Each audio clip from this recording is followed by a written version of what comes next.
మీకు presentation stick బెటరా లేకపోతే పాయింటర్ బెటరా? స్టిక్ అయితే ఫోకస్ వస్తుందని కొంతమంది argument. What do you say? అదే పాయింటర్ అన్నప్పుడు ఎక్కడికి పోతుందో దాంట్లో కలిసిపోతుంది, బ్యాక్గ్రౌండ్ లో కలిసిపోతుంది. ఓకే, మీకు రెడీనా మీరు? ఓకే,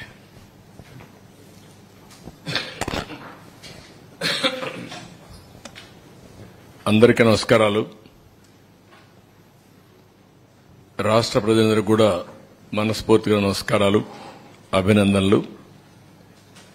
ఈరోజు అతి ముఖ్యమైన సబ్జెక్టు అవినీతి అనేది సహజ వనరులు ఏ విధంగా దోచుకోగలుగుతారు, అదే మరి పర్యావరణానికి కూడా ఏ విధంగా ముప్పు తెస్తారనేది చాలా ముఖ్యమైన విషయం ఇది. అందుకనే చాలా డిపార్ట్మెంట్ క్రియేట్ చేసుకున్నాం. ప్రభుత్వం చెక్స్ అండ్ బ్యాలెన్సెస్ పెట్టుకొని పర్యావరణానికి ఎక్కడా ముప్పు రాకుండా తద్వారా సహజ వనరుల్ని సద్వినియోగం చేసుకోవడానికి ముందుకు పోతాం. కానీ ప్రభుత్వం వచ్చిన తర్వాత మీరు చూస్తే దేన్ని వదిలిపెట్టలేదు, పంచభూతాల్ని మింగేసే పరిస్థితికి వచ్చారు. ల్యాండ్స్ విషయంలో చాలా పెద్ద ఎత్తున ఈ ఆధునిక ప్రపంచంలో అభివృద్ధి చెందే క్రమంలో భూములకు విలువ పెరుగుతుంది.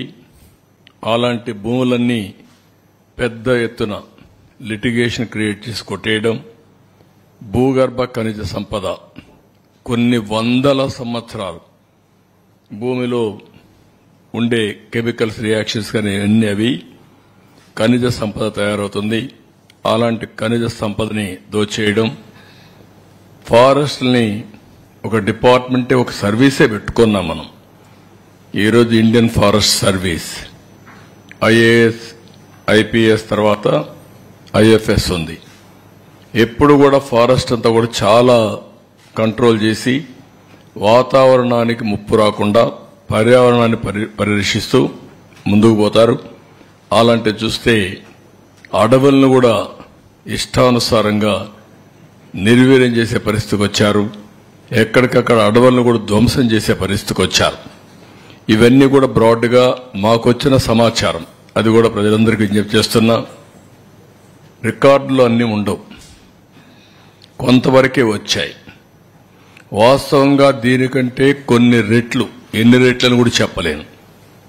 డబుల్ ఉన్నాయా, త్రిబుల్ ఉన్నాయా, 4 టైమ్స్ ఉన్నాయా, వాస్తవాలు అక్కడి నుంచి వస్తే తప్ప మనం అన్ని కూడా వాస్తవాలను ఎస్టాబ్లిష్ చేసే పరిస్థితులు లేవు. అది నేను అప్పీల్ కూడా చేస్తాను పబ్లిక్కి. వారు అప్పీల్ చేసిన తర్వాత ఏం చేయాలో నిర్ణయిస్తాం. నెక్స్ట్, ఇక్కడ ల్యాండ్ భూములు, అదే మరి మైన్స్ మినరల్స్, అదే మరిగా అటవీ సంపద, ఈ 3 విషయాలు కూడా కూలంకుషంగా ఈరోజు మనం చర్చిస్తున్నాం. నెక్స్ట్, ఇక్కడ చూస్తే ఒక వినూత్నమైన పందా ఎంపిక చేసుకున్నారు నేరస్తులు. అందులో కూడా ఆర్థిక ఉగ్రవాదులు ఎలాంటి పందాన్ని ఎంపిక చేసుకుంటారనుకోనికి ఇది ఒక ఉదాహరణ. ఇవన్నీ కూడా మీరు చూస్తే ఒక పక్క పట్టణ ప్రాంతాల్లో ఉండే భూములు, నేను ఎగ్జాంపుల్ మాత్రం ఇస్తున్నా, ఇంకా చాలా ఉన్నాయి. కావలి, నెల్లూరు, ఏ టౌన్ చూసినా, ఈవెన్ ధర్మవరం మీరు చూశారు, మార్నింగ్ వాక్ ఏం చేశాడు. కాబట్టి అవన్నీ ఉన్నాయి. మా వాళ్ళు అవన్నీ కంపేర్ చేయలేకపోయారు, అవన్నీ కూడా కంపేర్ చేస్తాం. విశాఖపట్నం, ఒంగోలు, తిరుపతి, చిత్తూరు ఒకే స్టడీ, అంతవరకే ఇవ్వగలిగాం. అదే మరి కొత్తగా ఒక మెథడ్ ఎస్టాబ్లిష్ చేశారు.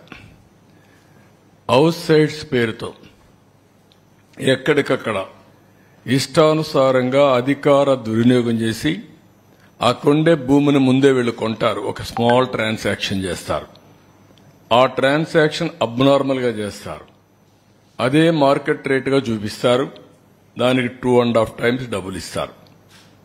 అంటే ఇది ఒక పెద్ద ఫ్రాడ్ చేసే పరిస్థితికి వచ్చారు. అవి కూడా ఎక్స్ప్లెయిన్ చేస్తాం కొన్నిటి వరకు. ఇంకొక పక్కన వీళ్ళ ఆఫీసులకి ఇచ్చేటప్పుడు అన్ని ఆఫీసులకి ఇవ్వాలి. ఇక్కడుండే మీడియాకు కూడా మీకు కూడా ఎస్టాబ్లిష్ చేయలేకపోయారు. 22 ఆఫీసులు, 41 ఎకరా, ఎక్కడికక్కడ ఒక అడ్వాన్స్డ్ ప్యాలెస్లు కట్టేసే పరిస్థితికి వచ్చారు. ప్రజాస్వామ్యానికే గంతలు కట్టే పరిస్థితికి వచ్చారు. మీ అందరూ కూడా ఎవరు ఎక్స్పెక్ట్ చేయనటువంటి పరిణామం తీసుకొచ్చారు. ఇంకొక పక్కన అసైన్మెంట్ ఆఫ్ ల్యాండ్, అనర్హులకి, వీళ్ల కార్యకర్తలకి, వీళ్ళ ఎమ్మెల్యేలు, వీళ్ళ బినామీలకి ఇష్టానుసారంగా అసైన్మెంట్ ఆఫ్ ల్యాండ్స్ అన్ని ఇన్ఎలిజిబుల్ పర్సన్స్ కి ఇచ్చారు. ఇంకొక పక్కన మీరు చూస్తే అసైన్డ్ ల్యాండ్స్, ఇది చాలా నేరం పిఓటి కింద. అలాంటి భూమిని వేరే వాళ్ళు ముందు కల్టివేట్ చేసుకుని వాళ్ళు రికార్డ్ చేసుకుంటే దాన్ని ఫ్రీ హోల్డ్ చేసి రెగ్యులరైజ్ చేశారు. అంటే ఇది ఎంత ప్రమాదం అంటే అంత ప్రమాదం. అలాంటివి చేశారు. అదే సమయంలో ఇంకా లాస్ట్ కొంచెం రీసర్వే పేరుతో భూముల బౌండరీసే మార్చేశారు. ఇంకొక పక్క ఏపీ ల్యాండ్ టైటిలింగ్ యాక్ట్, ఇది పరాకాష్ట. ఇంకెవ్వడికి భూమి మీద హక్కు లేకుండా భూములన్నీ దోచుకోవడానికి, ఒక రాచబాటేసుకోవడానికి కార్యక్రమాన్ని ప్రారంభించే పరిస్థితికి వచ్చారు. నెక్స్ట్ ఇక్కడ మీరు చూస్తే మోడస్ ఆఫ్ ఆపరేషన్ లో విశాఖపట్నం రామానాయుడు స్టూడియో, ఇల్లీగల్ గా ఆ స్టూడియోకి ఇచ్చినటువంటి ల్యాండ్ ని రెసిడెన్షియల్ క్లాసిఫికేషన్ చేసి దాంట్లో వాటా కొట్టేశారు. కడాన సుప్రీంకోర్టుకి వెళ్లే పరిస్థితికి వచ్చింది. సుప్రీంకోర్టు డైరెక్షన్ ఇచ్చారు. ఆ స్టేజ్కి వచ్చింది రామానాయుడు స్టూడియో. అక్కడ స్టూడియోలో నేనే ఇచ్చాను. ఆ రోజు రామానాయుడు గారితో మాట్లాడినప్పుడు విశాఖపట్నంలో షూటింగ్ చేస్తే బాగుంటుంది అనుకున్నప్పుడు హైదరాబాద్ తర్వాత విశాఖపట్నాన్ని ఒక సినిమా షూటింగ్లకు ఉపయోగించే విధంగా చేయాలనే ఉద్దేశంతో ఇచ్చాం. మంచి ప్లేసెస్ ఉన్నాయని అలాంటి దీంట్లో ఇది చేసే పరిస్థితికి వచ్చారు. ఇక్కడ హైగ్రీవా ల్యాండ్స్, ఇది మీరు చూస్తే 12 ఎకరాల 51 సెంట్లు. ఇది ఎప్పుడో ఆ ల్యాండ్ ని వాళ్లకు ఇచ్చారు ఓల్డేజ్ హోమ్ కి. దాన్ని రెసిడెన్షియల్ డెవలప్మెంట్ కు మార్చి ఎంవివి సత్యనారాయణ ఎంపీ కోటేసే పరిస్థితికి వచ్చాడు. ఓల్డేజ్ హోమ్ ను కూడా వదిలిపెట్టలేదు కడాన. మామూలు భూములు కాదు ఇవన్నీ, అలాంటి గనులు అన్నమాట వీళ్ళు. ఇంకో పక్క శారదాపీఠం, 1,00,000 రూపాయల ఎకరా, ఆడైతే మంచి వాల్యూ ఉంది. 40 కోట్ల 50 కోట్ల తెలియదు, 15 ఎకరాలు కొత్త వలస భీముల్లో. ఇంకొక పక్క షాహీ హియరింగ్ కేర్ అని 1 ఎకరా 15 కోట్లుంటే ఫ్రీగా వీళ్ళ సొంత సొమ్ము అయినట్టు దానం చేసే పరిస్థితికి వచ్చారు. నెక్స్ట్ ఇంకో పక్క దస్బల్లా ల్యాండ్స్, వాళ్ళకి ఆ భూములు వచ్చాయి. ఆ భూములు సుప్రీంకోర్టు వరకు పోయి ఫైట్ చేసి వస్తే రాణి ఆఫ్ వధ్వాన్ అనే అండ్ ఏజెన్సీ పేరుతో వాళ్ళకి లింక్ లేకపోయినా దాన్ని అపార్ట్మెంట్స్ తీసేసుకుని కన్స్ట్రక్ట్ చేసే పరిస్థితికి వచ్చారు. It is total illegal. వీళ్ళు ఇష్ట ప్రకారం బలవంతంగా ఆర్మ్ ట్విస్ట్ చేసి ఆ భూ కబ్జా చేసి వీళ్ళు అపార్ట్మెంట్స్ కట్టే పరిస్థితికి వచ్చారు. ఎంవివి ఎంకే హౌసింగ్, ఈ హౌసింగ్ చూస్తే ఎంపీ ఇంకా అద్దె లేదు, ఏమైనా చేయించేనా. అక్కడ అపార్ట్మెంట్ డెవలప్మెంట్ కోసం 10 ఎకరాల 57 సెంట్లు ఏది కోర్మన్నపాలెం ల్యాండ్ ఓవర్స్ చీట్ చేసి 0.96% ప్రాజెక్టుల షేర్. ఎక్కడైనా ఇది జరుగుతుందా ప్రపంచంలో అడుగుతున్నారు. అంటే ఎంత దౌర్జన్యం, ఎంత అరాచకం, ఎంత విధ్వంసం అంటే ఇవన్నీ పరాకాష్ట అన్నమాట. ఇంకో పక్క MVV peak permission MVV builders కి ఇచ్చి టైటిల్ డిస్ప్యూట్ ని ఇగ్నోర్ చేసి 65 కోట్లు TDR given out of turn ఇచ్చి, ఇలాంటి ఇర్రెగ్యులారిటీస్ నేను చెప్పేటి కొన్నే చెప్తున్నా, టైం కూడా అంత ఉండదు కాబట్టి ఇంకా రాను రాను అవన్నీ ఎస్టాబ్లిష్ చేస్తాం. ఈ 3 నెక్స్ట్. ఇవి ఆ టైప్ ఆఫ్. ఇంకొక పక్క ఇది ఒంగోలు 101 కోట్ల రూపాయల ఆస్తి.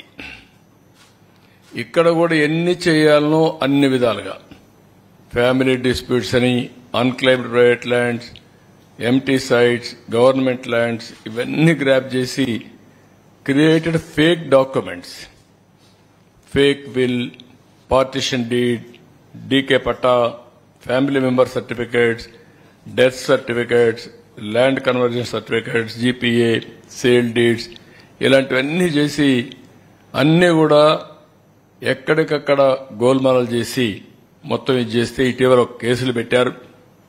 అక్యూజ్డ్ 77 మంది, టోటల్ ఫేక్ డాక్యుమెంట్స్ ఇది 572, టోటల్ విక్టిమ్స్ 112 మంది, హౌస్ సైట్స్ ఎక్స్టెంట్ గ్రాబ్డ్ వచ్చి 27,610 స్క్వేర్ యార్డ్స్, వాల్యూ వచ్చి 101 కోట్ల రూపాయలు.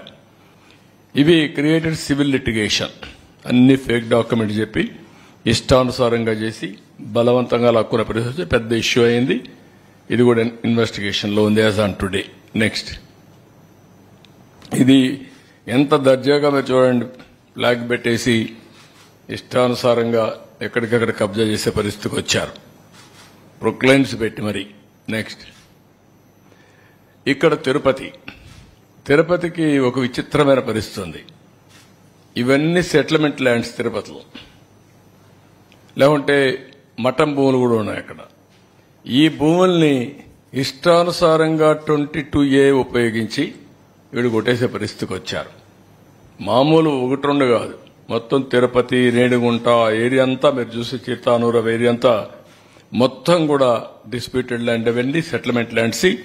ఇవన్నీ ఇష్ట ప్రకారం కొట్టేశారు. నేను కొన్ని ఎగ్జాంపుల్ మాత్రం ఇస్తున్నా. 4.5 ఎకరాలు కాలువ పరంబోక్ చిత్తానూరులో, తిరుపతి రూరల్ మండలం. ఇంకొక పక్కన 27.14 ఎకరాలు గవర్నమెంట్ ల్యాండ్ మంగళం, తిరుపతి అర్బన్. 3.3 ఎకరాలు కుంటపరంబోక్ ఇన్ దామినేడు, తిరుపతి రూరల్ మండలం. 1.33 acres ఆఫ్ కాలువ పరంబోక్ ఇన్ చిగురువాడ, నార్త్ కంట్రీగా ఆఫ్ తిరుపతి రూరల్. 12.69 ఎకరాలు land ceiling government land in Surappa Kasam, Renigunta మండలం. 15.28 ఎకరాలు చెరువు ఇన్ కోట్ర మంగళం ఆఫ్ రేణిగుంట మండలం. 7.98 ఎకరాలు ఇది దుర్గ సముద్రం విలేజ్. ఇవన్నీ మీరు చూస్తే దేన్ని వదిలిపెట్టలేదు వీళ్ళు. కాలువ పరంబోకు వదిలిపెట్టలేదు, ప్రభుత్వ భూములు వదిలిపెట్టలేదు, కుంట పరంబోకు వదిలిపెట్టలేదు, కడాన ల్యాండ్ సీలింగ్ భూమిని కూడా కొట్టేసే పరిస్థితికి వచ్చారు. అన్నిటికీ ఏంటి 22A.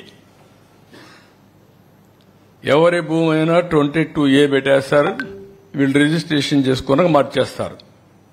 ఇలాంటివి ఇష్టానుసారంగా చేసే పరిస్థితికి వచ్చారు. నెక్స్ట్,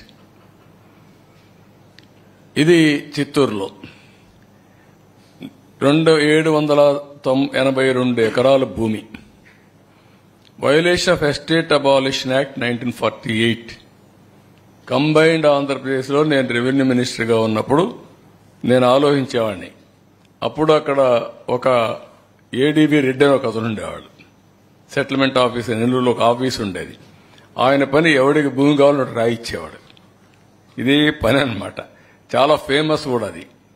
అప్పుడు నేను ఆలోచించాను, ఎప్పుడో అయిపోయింది, ఇప్పుడేంటి ఈయన ఇస్తున్నాడని. డిపార్ట్మెంట్ని అబాలిష్ చేశాం.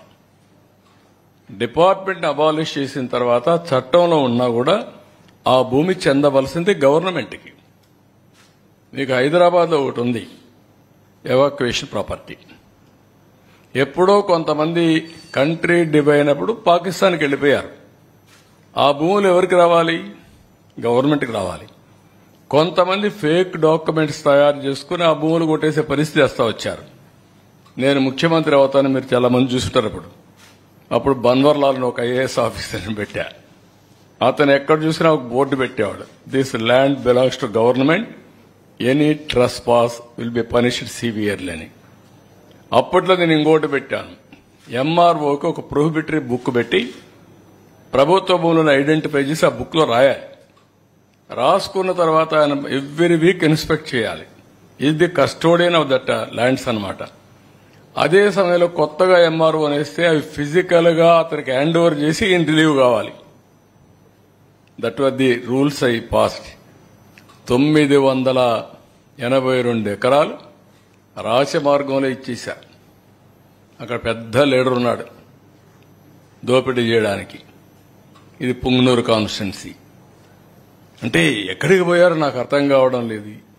అంటే ఏమైనా జరిగిపోతుందనే ధీమా, ఏమి చేసినా మేము తప్పించుకుంటామని ఒక గర్వం వచ్చి ఇష్టానుసారంగా చేసే పరిస్థితికి వచ్చారు. ఇవన్నీ కూడా ఫేక్ డాక్యుమెంట్స్ వీళ్ళు క్రియేట్ చేసుకున్నటువంటివి.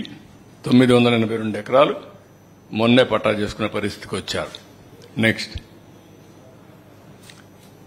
ఇక్కడికి వచ్చే కొన్ని హౌస్ సైట్స్ మీరు ఇక్కడ చూస్తే ఎంత దుర్మార్గం అంటే assigned lands, SC ST BC beneficiaries lands అన్ని ఫోర్సబుల్ గా తీసేసుకున్నారు. 10,000 ఎకరాలు. మాది పేదల ప్రభుత్వం, పెత్తందారులకు పేదలకు పోరాటం జరుగుతుందని చెప్పే పెద్ద